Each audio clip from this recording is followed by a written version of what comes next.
I've been in the same conversation multiple times, like not calling anybody out, but I've been in conversations with men specifically where I've said like, oh, I wish this lineup was more diverse or we saw better representation on it. And I'll get the same comment like, well, it's not about that. It's about just like talent at the end of the day. It's so crazy. I get that. I've gotten that multiple times and I'm always like that's why I like it dragging. That's why I like it good dragging. for you for bringing it up. I think that's fucking awesome.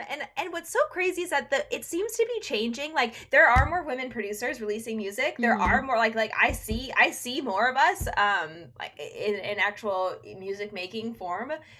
I don't see the reflection yet on the live space. Right. I don't see the reflection on the festival lineups and on the club lineups, and I don't understand that. I'm wondering if it's like we're a little bit behind because of rescheduled festivals and shows from a few years ago, and we're trying to work our way out of that. But it's like promoters and agents and managers aren't really being held accountable. They're like, are they really examining their roster? Are they examining their lineups? Oftentimes, the justification for lack of diversity at every level is one, well, we're not getting enough talent.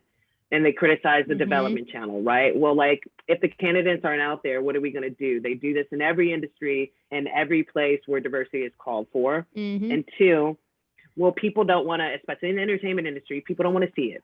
People aren't going to pay to see a half female lineup.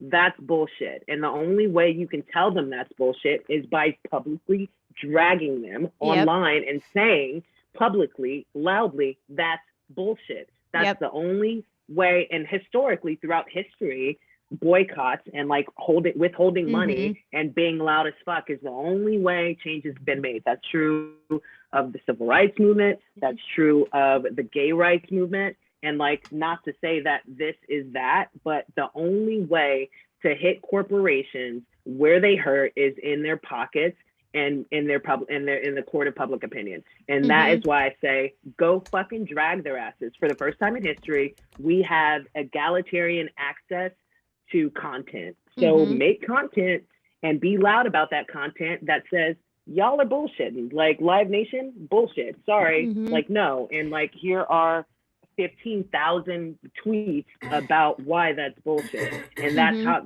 I think that is how you move the needle and force these companies that don't want to catch up because they have specific interest in keeping things the way they are and to change.